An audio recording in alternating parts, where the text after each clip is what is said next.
नमस्कार, मैं Sumit Kumar Srivastava Delhi IAS academy Raipur से आपके साथ चर्चा कर रहा हूं हमारे 30 के दम कार्यक्रम में, जिसमें प्रतिदिन हर विषय के 30 सवालों पर हम आपके साथ चर्चा करते हैं।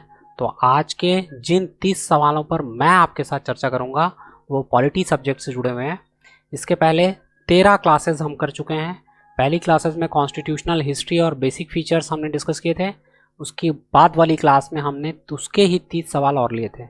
उसके बाद preamble, union territory, citizenship, fundamental right के 90 सवाल हमने लिए। Directive principle of state policy के 30 सवाल, फंडामेंटल ड्यूटी के 30 सवाल, यूनियन वाले भाग से 30 सवाल। आज हम चर्चा कर रहे हैं स्टेट यानी भाग 6 भारतीय संविधान का, उसके सवालों पर हमारी चर्चा आज की बेस्ड है। पहला सवाल लेते हैं। चलिए पहला सवाल पढ़ते हैं। क्या बोल रहा है? भारत में किसी राज्य में विधान परिषद का निर्माण या समाप्ति किसके द्वारा की जा सकती है? राज्य के राज्यपाल की सिफारिश पर संसद द्वारा? नहीं, गलत है भाई। केवल संसद द्वारा गलत है। राज्य विधानसभा द्वारा इस आशय का प्रस्ताव पारित किए जाने के बाद संसद, ये सही है। सही उत्तर हमारा सी है। अगले सवाल पर चलते हैं। अगला सवाल बोल रहा है भारत में किसी राज्य की विधान परिषद के अध्यक्ष के बारे में निम्नलिखित कथनों पर विचार कीजिए। यह संबंधित राज्य विधानमंडल के सदस्यों द्वारा चुना जाता है। उन्हें संबंधित राज्य विधानमंडल के सभी उपस्थित और मतदान करने वाले सदस्यों के बहुमत से पारित प्रस्ताव द्वारा हटाया जा सकता है। दोनों गलत हैं भाई। ये जब चुने जाएंगे तो केवल राज्य विधान परिषद के सदस्य इनको चुनेंगे। राज्य विधानमंडल में राज्य विधानसभा भी शामिल हो जाती है ना, तो ये दोनों ही गलत हैं। तो न तो एक और ना ही दो, डी इसका सही उत्तर है। ध्यान से देखिए, सवाल अच्छा है, परीक्षा में पूछा जा सकता है। अगले सवाल पर चलते हैं। अगला सवाल बोल रहा है राज्य विधान को अस्वीकृत करने के बारे में निम्नलिखित कथनों पर विचार करें। राष्ट्रपति के पास राज्य विधानसभा द्वारा पारित विधेयक को अस्वीकृत करने का कोई प्रत्यक्ष अधिकार नहीं है। ठीक बोल रहा है, कोई प्रत्यक्ष अधिकार नहीं है, लेकिन राज्य विधानसभा द्वारा पारित विधेयक को अस्वीकृत करने का प्रावधान है जिसे राज्य के राज्यपाल द्वारा राष्ट्रपति की स्वीकृति के लिए आरक्षित किया गया हो 200 और 201 में इसको राज्यपाल जो है राष्ट्रपति को भेजते हैं। तो दोनों सही हैं। अच्छा सवाल है। 1 और 2 दोनों सही हैं। सी इसका सही उत्तर हो जाएगा। अगले सवाल पर चलते हैं। अगला सवाल बोल रहा है निम्नलिखित में से कौन किसी राज्य में विधान परिषद को समाप्त करने के लिए संसद को सिफारिश कर सकता है? तो संबंधित राज्य की विधानसभा। सही उत्तर है डी।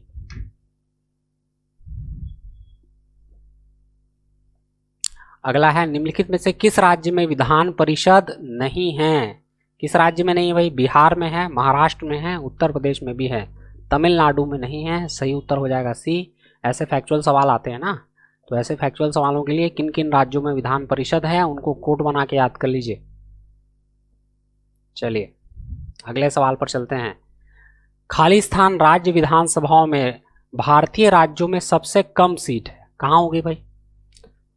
सिक्किम। सही उत्तर है ए, सिक्किम। फैक्चुअल सवाल है, याद कर लीजिए, सिक्किम को पूछेगा परीक्षा में। अगला है अगर बजट विधानसभा में पेश करने से पहले ही बता दिया जाए तो क्या होगा? ये सवाल छत्तीसगढ़ का सवाल है, छत्तीसगढ़ ने पूछा था और इसका उत्तर लिया था राज्य के वित्त मंत्री इस्तीफा दे देंगे। हालांकि बाद में वित्त मंत्री ने इस्तीफा देने से मना कर दिया था, ये अलग मुद्दा है। ये झारखंड का मामला था जब ये बजट लीक हुआ था। तो छत्तीसगढ़ पीएससी ने जो उत्तर दिया था वो उत्तर मैं आपको बता रहा हूँ ना, कि वित्त मंत्री इस्तीफा दे देंगे। हालांकि ऐसा नहीं है, कुछ भी नहीं होगा। वित्त मंत्री को इस्तीफा देने की आवश्यकता नहीं है, संविधान कहीं भी इसकी बात नहीं करता है। तो सही उत्तर हो जाएगा इनमें से कोई नहीं, जो कि उत्तर में नहीं है, इसलिए आप मान लीजिए कि उत्तर सी सही है। अगला सवाल है विधान परिषद के बारे में निम्नलिखित में से कौन सा कथन गलत है? इसके 1/3 सदस्य स्थानीय निकाय द्वारा चुने जाते हैं। क्यों भाई 1/3 स्थानीय निकाय द्वारा चुने जाते हैं? गलत। 1/12 चुने जाते हैं। पहला ही गलत है। राष्ट्रपति के पास इसकी संरचना के बारे में निर्णय लेने की अंतिम शक्ति होती है। दूसरा भी गलत है। इसे भंग नहीं किया जा सकता, ये तो सही बात है। राज्य विधानसभा की न्यूनतम सदस्य संख्या 40 से कम नहीं हो सकती, ये भी सही बात है।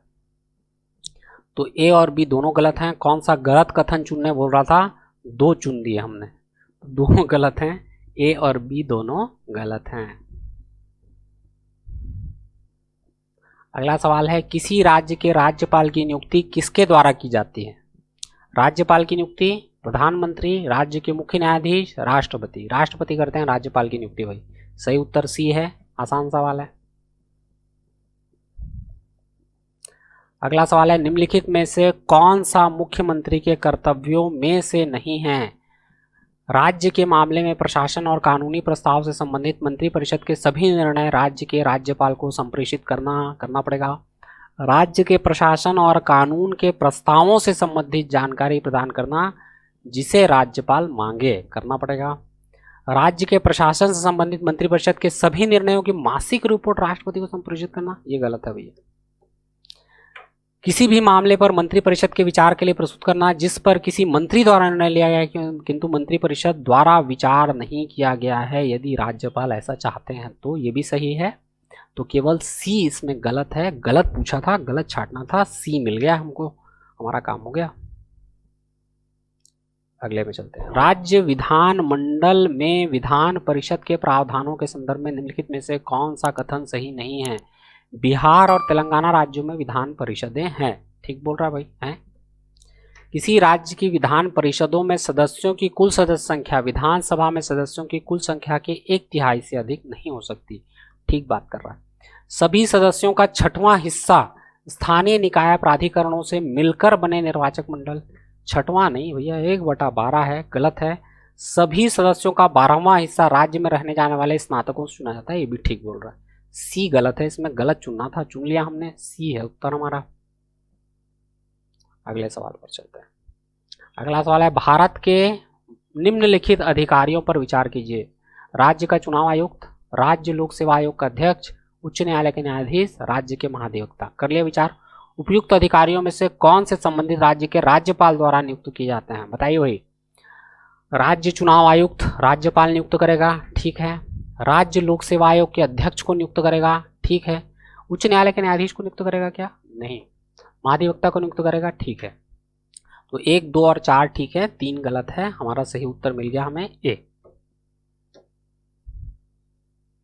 अगला सवाल है, भारत के संविधान के अनुच्छेद 156 में प्रावधान है कि राज्यपाल अपने पदभार ग्रहण करने की तारीख से 5 वर्ष तक पद पर बने रहेंगे।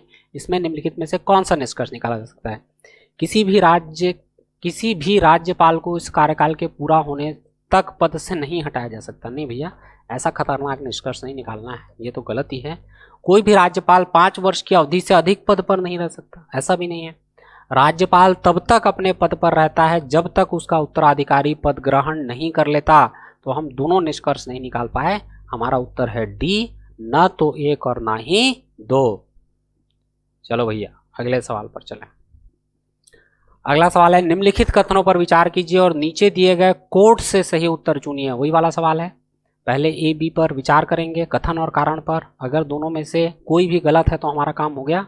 अगर गलत नहीं है और दोनों सही हैं तो फिर हम विचार करेंगे कि कारण कथन को सही तरीके से स्पष्ट करता है या नहीं।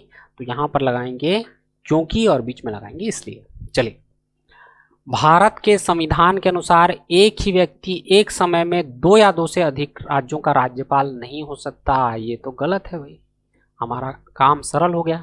संविधान के अनुच्छेद 153 में कहा गया है कि प्रत्येक राज्य के लिए राज्यपाल होगा, ये ठीक है। तो हमारा कारण ठीक है और कथन गलत है। ए असत्य है किंतु आर सत्य है, डी हमारा सही उत्तर है। इसका हमें सही उत्तर मिल गया। आगे चलते हैं।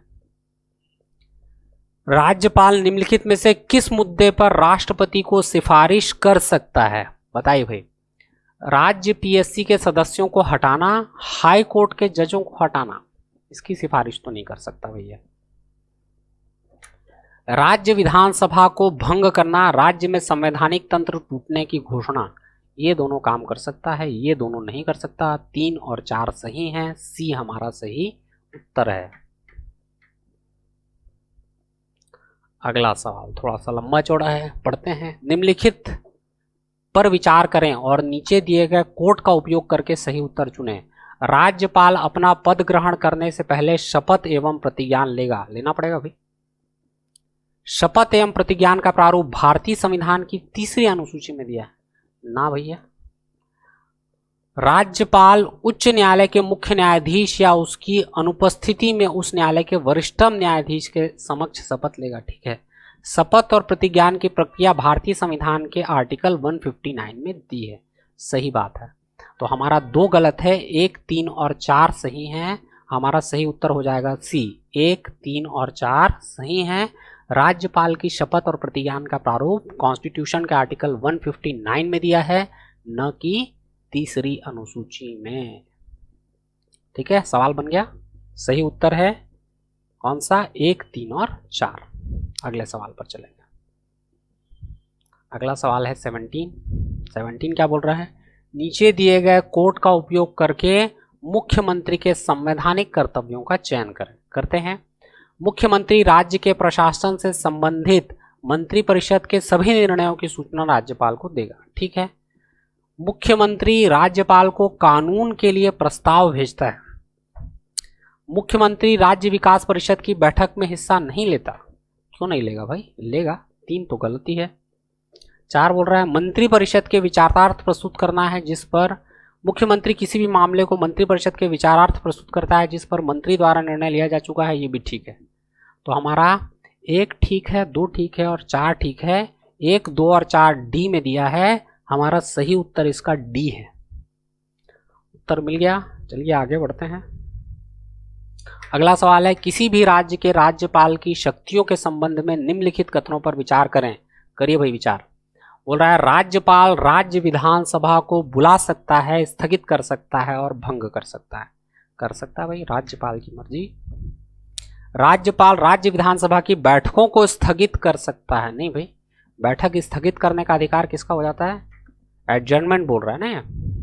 तो एडजर्नमेंट का राइट किसका है? तो जो पीठ पर बैठा है, पीठासीन है। राज्यपाल चुनाव के बाद विधानसभा के पहले सत्र को संबोधित करता है। राज्यपाल राज्य विधानसभा में वार्षिक बजट पेश करता है। करता तो नहीं है, करवाता है, पर बुला जाता है, करता है। तो 1, 3 और 4 सही हैं। हमारा सही उत्तर है बी, 1, 3 और 4। अगला सवाल है निम्नलिखित में से कौन से कार्य ऐसे हैं जिसके लिए राज्यपाल को विवेकाधीन शक्तियों का दायरा सीमित है? मुख्यमंत्री की नियुक्ति, मंत्रालय की बर्खास्तगी, विधानसभा का विघटन और विधेयक की स्वीकृति। विवेक का दायरा सीमित है बोल रहा है ना। तो विवेक का दायरा 1, 2 और 3 में सीमित है, 4 में सीमित नहीं है। तो 1, 2 और 3 ए हमारा सही उत्तर है। इसमें ध्यान से देखिए, सवाल बहुत अच्छा है, परीक्षा में पूछ सकता है। तो सवाल का उत्तर है ए, 1, 2 और 3। अगला सवाल है निम्नलिखित कथनों पर विचार करें। किसी राज्य के राज्यपाल के पास नियुक्त करने की शक्ति है। उच्च न्यायालय के न्यायाधीश, राज्य लोक सेवा आयोग के सदस्य। ये तो नहीं कर सकता भाई, एक वाला तो है ही नहीं उसके पास, इसको काट देते हैं। राज्य लोक सेवा आयोग के सदस्य करता है नियुक्ति। राज्य वित्त आयोग के सदस्य करता है नियुक्ति। महालेखाकार की नियुक्ति भी नहीं करता। तो 1 और 4 नहीं है, 2 और 3 है। तो 2 और 3 बी में है। हमारा सही उत्तर मार लेते हैं बी। आगे बढ़ते हैं। निम्नलिखित कथनों पर विचार करें। भारत के संविधान के अनुच्छेद 200 के तहत राज्यपाल राज्य विधान मंडल द्वारा पारित विधेयक पर अपनी सहमति रोक सकता है। रोक ले भाई, कोई बात नहीं, रोक सकता है। राज्य विधान मंडल द्वारा पारित विधेयक को राष्ट्रपति के विचार के लिए सुरक्षित रख सकता है। रख ले, अच्छी बात है। धन विधेयक के अलावा किसी अन्य विधेयक को विधानमंडल के विचार के लिए लौटा सकता है। धन विधेयक को तो नहीं लौटा सकता, दूसरे को लौटा सकता है। 1, 2 और 3 तीनों सही हैं। सही छांटना था। डी हमारा सही उत्तर हमको मिल गया है। आगे बढ़ते हैं।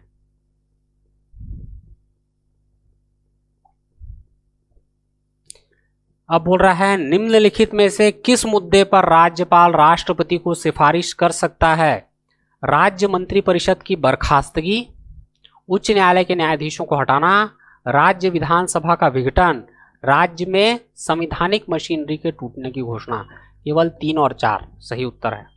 3 और 4 है क्या? ऑप्शन में ही नहीं है भाई। मंत्रिपरिषद की बर्खास्तगी के लिए राष्ट्रपति को तो कुछ बोलने की जरूरत है नहीं, खुद ही कर सकता है। 3 और 4 ही सही उत्तर है। हालांकि 3 और 4 यहाँ उत्तर में नहीं दिख रहा है, तो आप ये वाला बी उत्तर ले लीजिए। एक को छोड़ दीजिए, एक को काट देते हैं अपन। 3 और 4 ठीक है।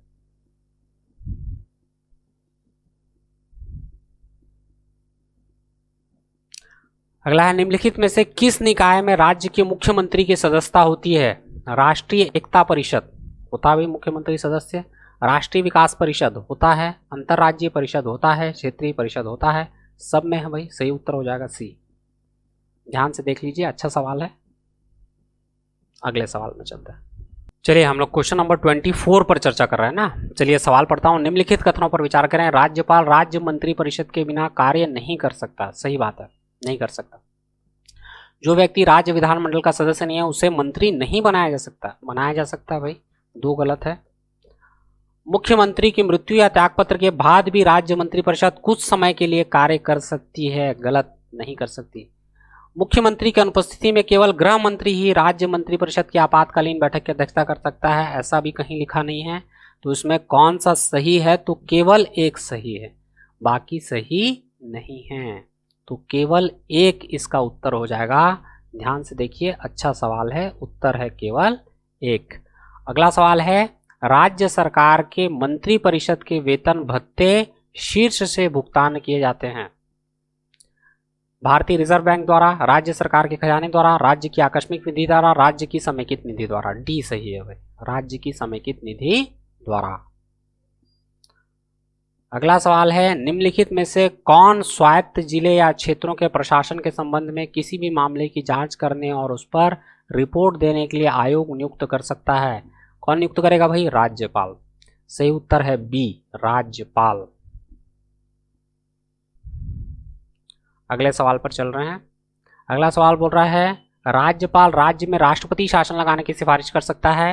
राज्य विधानमंडल की सिफारिश पर, राष्ट्रपति की सिफारिश पर, मुख्यमंत्री की सिफारिश पर, यदि उन्हें विश्वास हो जाए कि राज्य की सरकार भारत के संवैधानिक प्रावधान के अनुसार नहीं चल रही।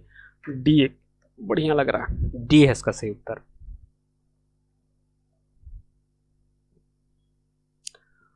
अगला सवाल है, किसी भी राज्य का राज्यपाल मंत्री परिषद की सलाह से स्वतंत्र होकर कार्य कर सकता है। किन मामलों में? सरकार को विधानसभा में बहुमत साबित करने कहने के लिए कर सकता। सही बोल रहा हूं भैया। मुख्यमंत्री को बर्खास्त करना, कर दे भाई, कोई दिक्कत नहीं।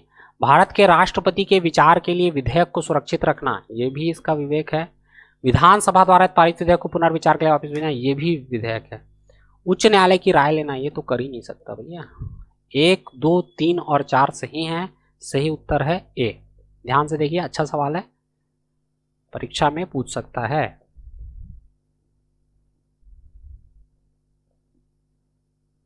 अगला सवाल थोड़ा इंटरेस्टिंग है, छत्तीसगढ़ वाला सवाल है। चलिए, बोल रहा है, छत्तीसगढ़ की पहली निर्वाचित विधानसभा के अध्यक्ष कौन है? लिख दिया प्रेम प्रकाश पांडे, धरमलाल कौशिक, गौरीशंकर अग्रवाल जी और राजेंद्र प्रसाद शुक्ल जी। तो राजेंद्र प्रसाद शुक्ल सही आंसर है। हालांकि सब विधानसभा के अध्यक्ष रहे हैं। सही उत्तर शुक्ल साहब है, डी। अगले सवाल पर चलते हैं। अगला और अंतिम सवाल है, राज्य के राज्यपाल के पास राष्ट्रपति के विचार के लिए विधेयक को आरक्षित करने की शक्ति है। कम से कम एक मामले में विधेयक को आरक्षित करना अनिवार्य है। कौन सा मामला है? जहां विचाराधीन कानून संविधान के तहत उच्च न्यायालय की को शक्तियों से वंचित करने वाला। बिल्कुल ठीक, यही ठीक मिल गया भाई। यह विधेयक समाज के किसी विशेष वर्ग के आरक्षण का कोटा बढ़ाने से संबंधित है, ऐसा कुछ नहीं है। नया जिला संभाग भी कुछ नहीं है। राज्य में किसी विशेष प्रकार की जनगणना भी कुछ नहीं है। ए बिल्कुल सही उत्तर है, हमको उत्तर मिल गया। इसका उत्तर है ए।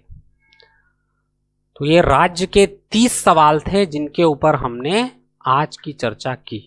अब फिर अगली चर्चा में राज्य के ही 30 सवालों को और लेंगे। तो आप बताइएगा ये कार्यक्रम आपको कैसा लग रहा है और इससे आपको कुछ फ़ायदा हो रहा है कि नहीं एग्ज़ाम के पॉइंट ऑफ व्यू से। तो आज का ये अपनी ये क्लास हम यहीं समाप्त करते हैं। हमारे साथ जुड़े रहने के लिए बहुत बहुत धन्यवाद।